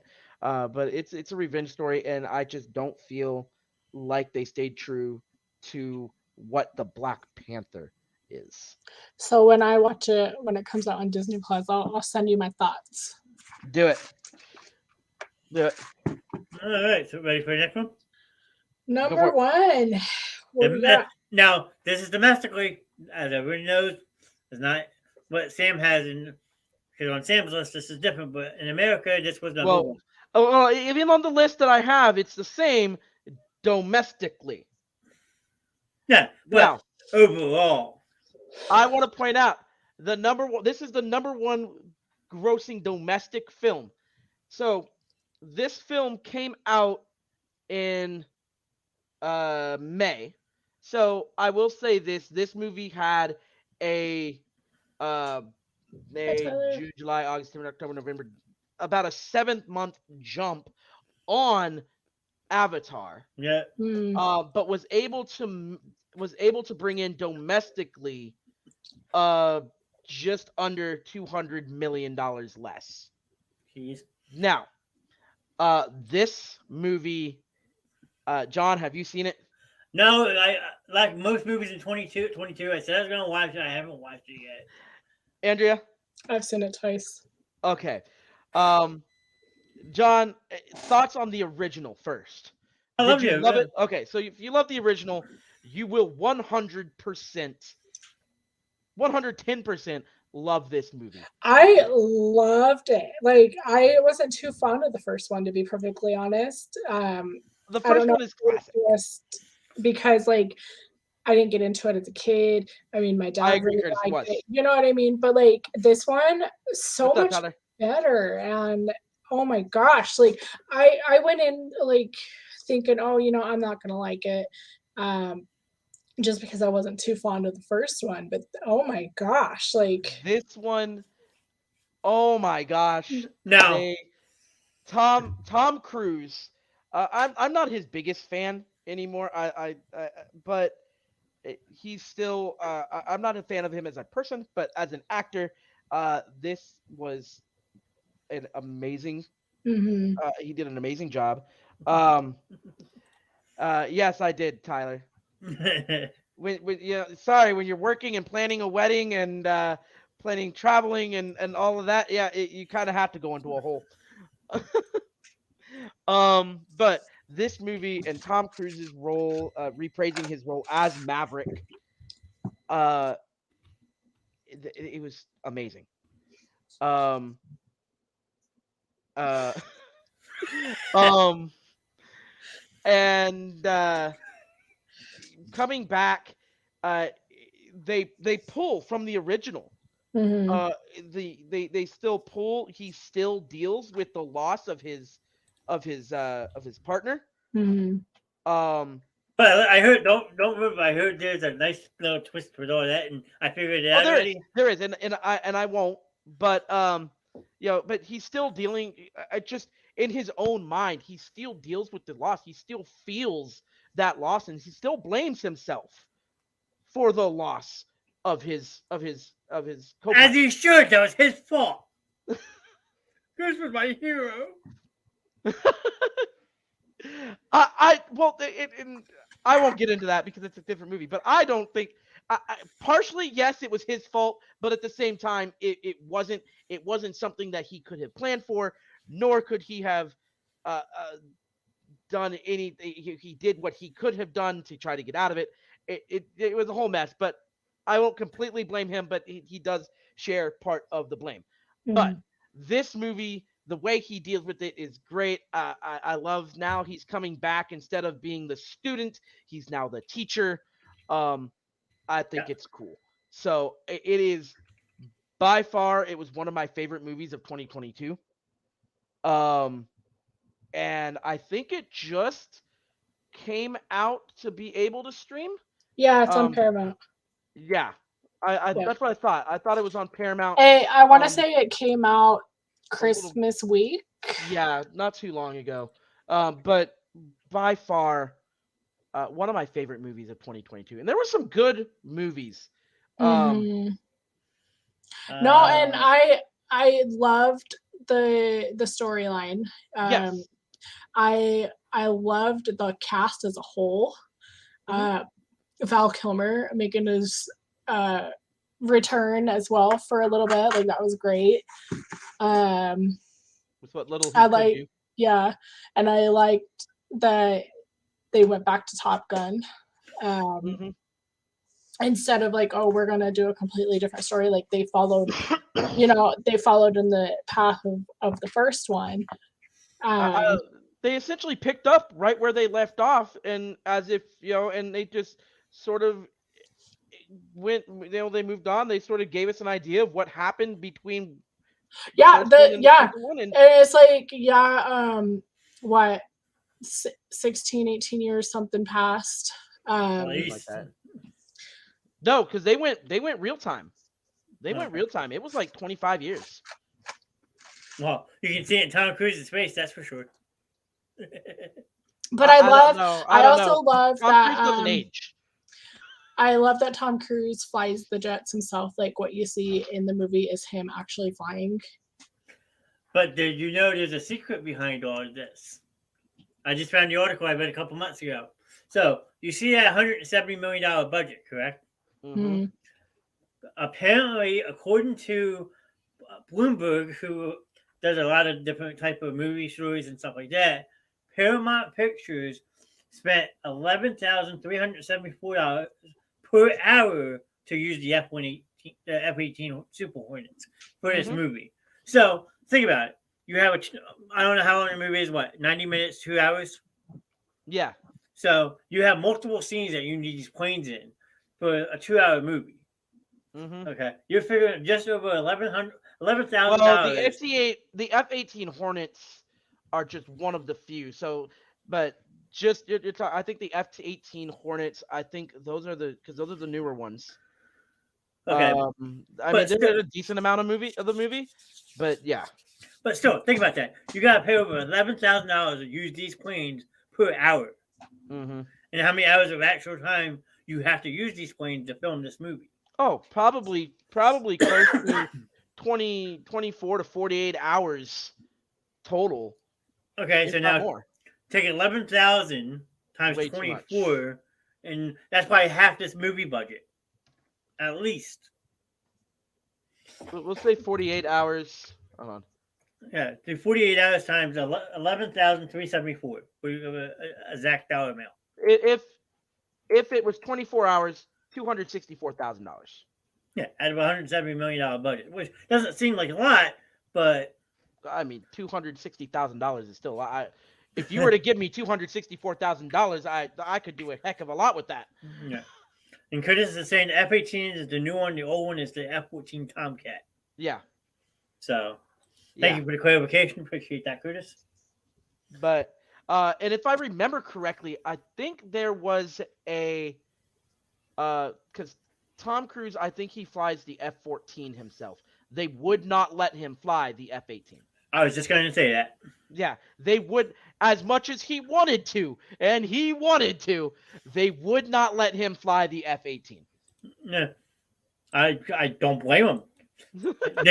Would you blame someone? Would you let somebody? Well, let's see. Because they had this is saying Top Gun Maverick cast participate in F-18 right along with trained pilots. So that just shows you that if these F-18s were used, nobody flew. Let's just say that an F-18 Hornet, Super Hornet, is $66.9 million. Oh my god! That's Oh how my much God. one F-18 Super Hornet cost. Like, yeah, I'm not letting Tom Cruise fly a $70 million piece of equipment. No, but I like how they make it seem like he is flying it. If you don't think of it that way, like when they show these some of these like effects, you don't think he's sitting in the back seat of a plane, Yeah. which is pretty awesome to do. Yeah. I mean, he got to fly in, but he didn't get to do the flying.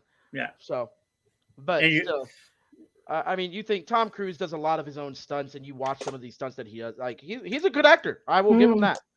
But yeah, this was definitely one of my favorite movies of 2022.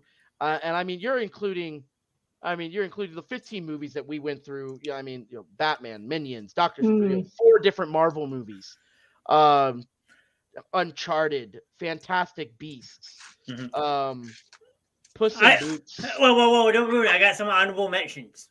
Yeah, I'm and just you know looking down what? this list. You know what's crazy about this movie too, and I don't know if it was like the same in like all the other states, but here it was in the movie theaters up until about Christmas week.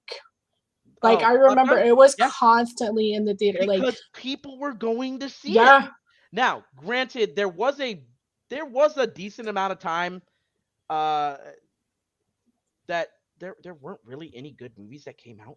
yeah, you're not wrong. Because we try to take the kids at least once a month to the movies because they love going. There's just but there was nothing to go see. Mm-hmm. There really wasn't. I do kind of regret not being able to go see this one in the theaters. I kind of wish I would have, because like once I watched it, I'm like, why didn't I go see this in the theaters? Like it was just that I wasn't too big of a fan on the first one, so I'm like, no, I don't want to see it. I don't want to see it. They and kept then to I'm the like, you know music what? too. Oh, they did, and I loved it. Oh, All right, I'm going to put out 2 names for you. Andrew, you probably don't know who these people are, and I'm sorry. I blame Kevin Peake and Matthew Nixon. As me and Sam know, Ice and Dorothy.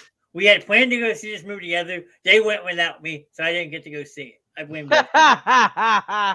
So Kevin and Matt, if you ever watch the show back, that's why I didn't see Top Gun Maverick, because of you two. I blame you. All right, moving on to my honorable mention. Okay, honorable mentions. What do we got? I got the button. Sorry. So 3 out of these 4 I saw, but not in movie theaters. I saw one of them. I haven't seen any of them. So I'm gonna start with Jackass. I don't care for those movies. Never have, never will. Just those movies are the stupidest movies The in the world. the stupid funny, okay?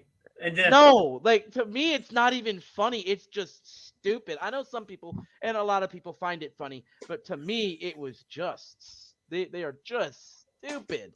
the only prank I like that they do in every single movie is a high five. That big robotic hand that Yeah, Knoxville swings back and hits you in the face with. yeah, That and the porta potty slingshot, I thought was hysterical. They trap Steve-O in a porta potty, they launch him back and shoot him up in the air. Like, it's disgusting as hell, but it's funny as fuck. Pardon my language, but that's how I look at it. Now, the Black Phone I saw in theaters and Morbius I saw in theaters. never saw the Black Phone. The Black Phone's based on Never a even true. heard of it. Well, Black Phone's a good Ethan Amber like suspense movie. It's based on a true story back in the 70s. There's a guy going around driving a windowless van, kidnapping all these kids in North Denver. One kid escapes, and then, yeah, pretty much that's the end of the story. But it's a good action suspense type movie, right up my alley. I actually took someone to the movie theater for the first time to see this, and she loved it. So now Morbius is kind of in that whole cinematic area, like Spider-Man and stuff like that. They were trying to build him up to be a villain, but it failed miserably. It was the worst Marvel Cinematic Universe movie to date, in my opinion. You just sound so bored. Like that's It- just it- how bad that it is. movie, yes. It disappointed a lot of people. So it's not their It fault. could not hold up even itself, let alone try to hold up an entire cinematic universe. The acting, I didn't like. Who was it? Jared Leto. Yes. I just don't like Jared Leto as an actor. He needs to go back and stick with singing. But because as an actor, I did not like him as the Joker. Oh, he was horrible as a Joker. In the DC universe. He's one of the worst Jokers to date. It was horrible. Now I don't completely 100% blame him. That was part of the director, and he also didn't have very much screen time to show himself as the Joker. But I don't like Jared Leto as a actor. I just don't. And he was not a good cast for Morbius. I just think the movie was dark. Not nearly as dark as Thor, or even definitely not as dark as Multiverse. But it could not hold up its own. Mhm. It failed. It was horrible. What I find interesting, though, I'm looking at this thing right now on this website. It grossed $46.8 million opening weekend, okay? And it just drastically went down from there. But then the last week that it was in theaters, June 3rd, it bumped up to 474,000. Why would it do something like that in the last week of existence in the movie theater? No clue. Normally, you would see a movie like bottom out, like this one did. Mhm.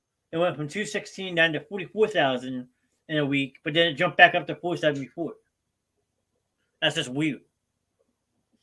They said it's like a plus 971% increase in a week's time. Like I've never seen a movie do that. Like usually you see a movie come down slowly, but obviously this one just like bombed completely. It made what 1 million up to week 5, and then after that barely broke 700,000 a week. Yeah, like it's like this the whole thing. It didn't even make $100 million internationally. It barely broke $150 million worldwide. It just Now, it was a horrible movie. now Halloween Ends. I mean, Can't say anything about it. 64 million. Okay. A lot of reason why I don't think this one did as well as it probably should have is for the second straight Halloween movie, they released it on Peacock the same day. Yeah, So you have a lot of people who can't afford to go to a movie theater anymore because Andrew can contest to this at what $15, $20 a ticket for an adult. and then Mm. all the snacks you buy. So now when you have a streaming service come out, hey, we're going to release this the same day, myself included. Hey, I'm not going to pay the money to the movie theater. I'm just going to stay home and watch it. And Yeah. if Mike was on this show, he would just tell you it sucked, it sucked, it sucked, he sucked. If you watched the end of the year video I did, Mike tells you exactly how he feels about this movie. Myself, I felt it was intriguing because you're supposed to finish the storyline. They basically held Michael Myers out of it for the first hour, 10 minutes of this movie. Then all of a sudden he pops up, and then like you see him for a little bit, but then they supposedly kill him. Okay, but I think, in my opinion, they drop an Easter egg to keep it going. However, John Carpenter's come out and said he's not directing any more of these movies. He's taking the script, he's ripping it up, he's taking it to the grave. So you're gonna have to pay a pretty penny to get this. Basically, you're gonna have to buy the script off of John Carpenter for a pretty penny, which he's not gonna give up because he doesn't want to see anymore. Because Well, this is what, like, oddly enough, this is movie number 13 out of all the Halloween movies they've ever made. And this is the one that's supposed to end it all. why does that not surprise me? Which is, like I said, it's irony that you would end a franchise on movie number 13. Yeah. Andrew, your twin's in the house. Oh, that's my step brother. Your twin's in the house. What's up, Breezy? Breezy. It's my boy. I don't know if you guys knew this, but me and Breezy were identical twins. Can't tell me we're not. No, I mean, I got love for both of you, so that must make you guys twins. So, but Yeah, so I want to bring up a few other honorable mentions that were not on this list. I was being biased. No, that's fine. I'm gonna be a little biased. I'm gonna pull out on my list domestically. This movie is 1, 2, 3, 4, 5, 6. Domestically, this one's number 20, but worldwide, it's number 11. And Andrea is gonna have some thoughts on this one, and that's Fantastic Beasts: The Secrets of Dumbledore. Oh no, she seems pretty quiet, so she might not. No, I liked it. It wasn't my favorite of the franchise, but I liked it. I love Jude Law. I did not particularly like the take on Grindelwald. I know they had no choice but to replace Johnny Depp. I mean, they did have a choice. Wrong. You know No, what I they mean? had a choice. They But, had a like, choice, and they made yeah. the wrong one. They did. I did. You know, I think I preferred Johnny Depp's Grindelwald, 100%. Because that's Grindelwald, and I'm sorry, Grindelwald. If you read the books, Grindelwald was not this quiet behind the scenes. I'm gonna manipulate. No, Grindelwald manipulated people, yes, but it wasn't behind the scenes. He just outright. Mhm. And yes, exactly, Breezy. Justice for Johnny. Thank you. Just kidding. Not about me, I know. Justice for Johnny, because they should not have. Oh, J. Cole, the love of my life. I don't know, J. Cole. Who even before Johnny Depp, who would have been your best cast for Grindelwald? I'm honestly no. No. I was just kidding. I'm kidding. But no, I'm honestly interested, J. Cole. Who would have been your number one cast for Grindelwald? Because I thought Johnny Depp was a perfect role. Get it, Breezy, get it. Denzel. Come on, these people. Breezy, if you want Denzel, we might as well just cast you. I'm gonna see Breezy's Denzel and raise Morgan Freeman. But I think that that Johnny Depp was the greatest. I won't say the greatest, but it was a great cast Hmm. for Grindelwald, and the fact that they changed that from the first to the second movie, or from the second to the third. Sorry, you know, changing one of the main characters like that just didn't work. And I find it ironic here, because this was done by Warner Brothers. Am I correct? We're talking Was about Van was this um Yes, Warner Brothers. Yeah. Sorry. Warner Brothers? Okay, Warner Brothers also does Aquaman. So the same company works with both Amber and Johnny, yet they got rid of Johnny, but not Amber. And then later, now they've gotten rid of Amber, and now Disney is, Disney got rid of him, and now Disney's trying to get Johnny back. He is coming Like, back. He's gonna be in yeah. he's gonna be in the new Beetlejuice movie in Mm. 2 years. I can't wait. Is he really? Yes. Wow. Breezy said you can't tell me Denzel wouldn't have killed it like Training Day Denzel. Oh, he would have killed it. Yeah. No, I wouldn't have mind. Andrea, what do you think of this cast? Kingsley Shacklebolt, Denzel. Mm. Would have been an interesting one. I have a real big problem. I need help. It's a spam. Okay. That's a spam. Okay. That's a Well. spam.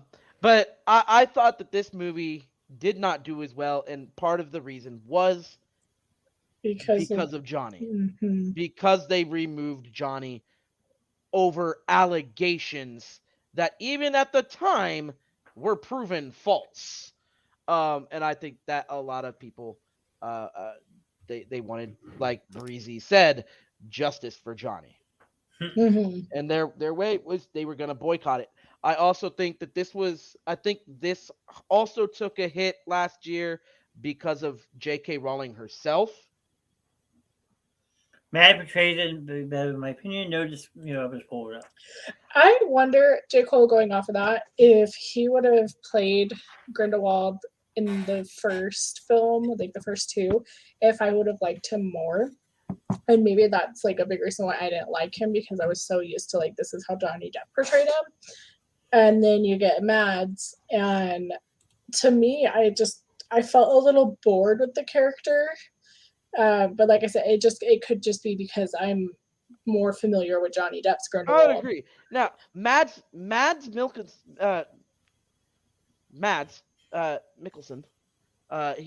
he's a great actor. And honestly, I have a dream role for him, that has nothing to do with Harry Potter. It's actually Star Wars, but I have my. I was like, he was in Star Wars. He was in Rogue One. Oh no, I have a dream role. My dream role for him in Star Wars is Thrawn. I'm sorry, there would be no one better to play Thrawn than Mads Mikkelsen, right here. But I digress on that one. But this one, You're a week behind. So it was last week. Move on.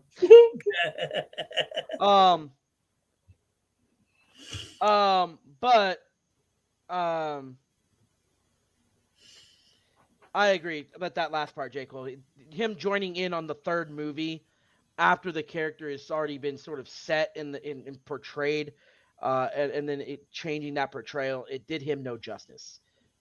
But I think that the movie also took a hit because of J.K. Rowling herself, and a lot of people are still boycotting her because of her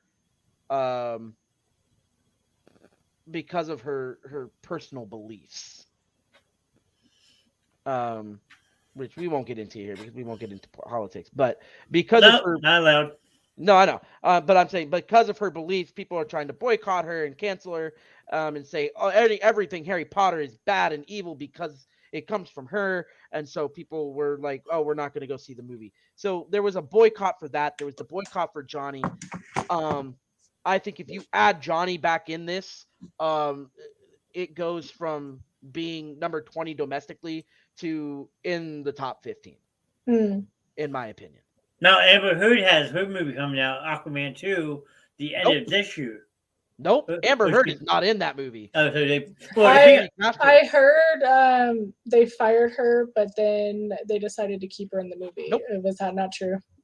Nope, she has been replaced. She was replaced. She was replaced by Emilia Clarke. Interesting. Because the site I had for up and coming movies still had her listed. The one we were looking at that one night, Andrea, had her still listed in that movie. Hmm. So, what other movies have made your honorable list, Mr. Simmons? I'm curious. If you're going to say number 21, I'm going to ban you from the show. Okay. J. Cole, I love you. She shut the bed, took it to read. Well, it's true. Number 21. My dog stepped on a Number bee. 21 domestically? Yes. Is that what you're talking about? Hold on, I have to.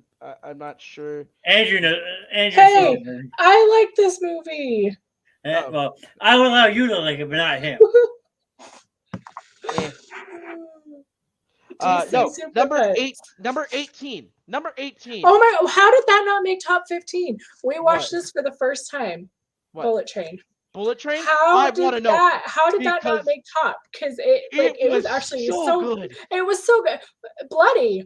But oh my gosh, like we watched it just for fun the other night because my husband's like, let's watch something, and Yeah, we throw it. Oh my gosh, I was like, it was phenomenal. it was. It was so good. So good.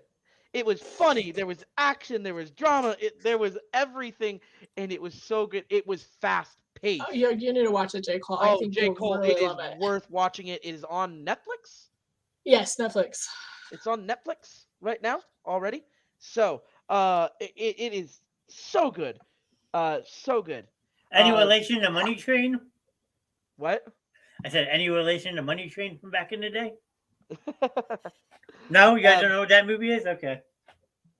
Then Andrea, another one that you mentioned, that actually I'm surprised it did as well as it did with being released immediately on Paramount Plus, and that is The Lost City. Hmm. The Lost City was It was it was hilarious. Like it was a fun movie. it was like everything you needed I in loved an Channing adventure. Tatum's character. And like I love that like they based it off of a romance novel, but they were still able to get the aspects of an action adventure good guy bad guy movie, and it was just so great. And that's what makes Channing Tatum's character so good in that movie. He's playing this romance character who's pretending to be this action hero who's not really, and it's great. And he's almost like this Pee Wee Herman of action movies where he's trying to do things but he messes up so bad it actually works. right, and it's just everything like you haven't had a really good comedy movie lately, and like that one was just This one one- like it's so good. I think also part of it was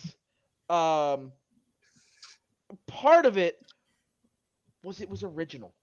Hmm. It wasn't a remake. It's not based off of a book. It's not. It was an original. Now, And I if they think some do of these like original make a book, movies- I would read this. If they made it into a book, hands down, I'd read it- it. and but there's some of these that that these original movies, some of them are doing really well, and it just goes to show we need more original. I mean, Avatar. Look at Avatar, the #1 worldwide grossing movie. It was original. Yeah, it's whatever, but it was original. I think that's what part of what draws. We hadn't seen this movie. It really would bestseller. I think it would too. Yes. Yeah. Now, Andrea, did you see the new Puss in Boots? You saw it, right? Yes. How was it? So we saw the pre-screening before it was released, and it was actually really good. did it keep to the heart of Puss? Yes. And you get more into his story. And Sean? no, it's actually really good, John. No, just how he says puss. Like, Oh. We actually own it on Vudu, so hit me up if you want that info, Sam. But no, Yeah, we liked 'cause, it, you know. 'cause- I'm stretching it till payday right now. I can't afford to go and buy any new movies as much as I want. but to. yeah, have- we were I have like lucky, 200 movies on Vudu. So. and we got to see it before it came out, and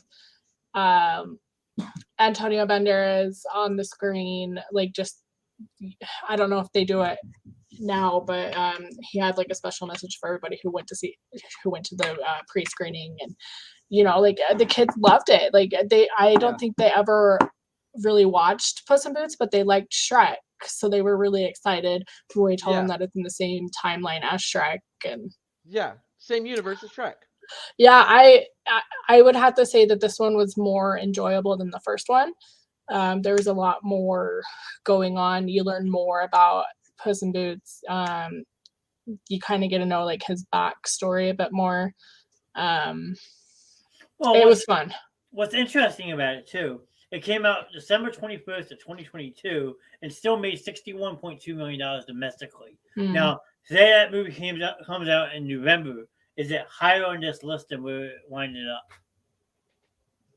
Like you put it in the top 25 movies of the year, like financially, or do you think it stays right around where it's at? I think it stays.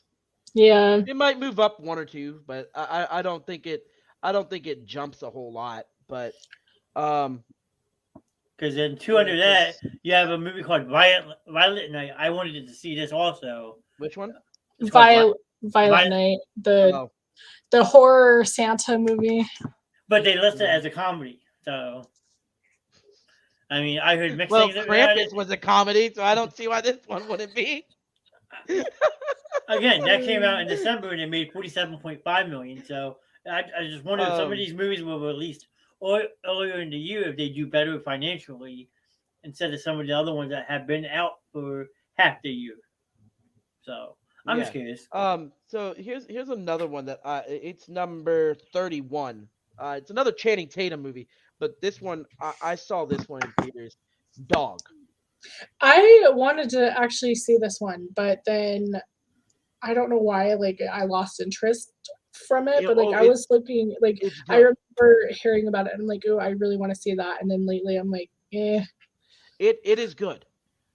Once again, an original. I don't believe it's not a book. I can't remember. But it's funny, and it's good quality humor. It's I mean, you have Channing Tatum, who's trying to get this dog across the country in his truck, so that he can be at his former, owner's funeral. The dog's former owner was a military vet, and this was a former military dog. And it's just this connection between Channing Tatum's character and the dog, and it's good. I absolutely loved the movie.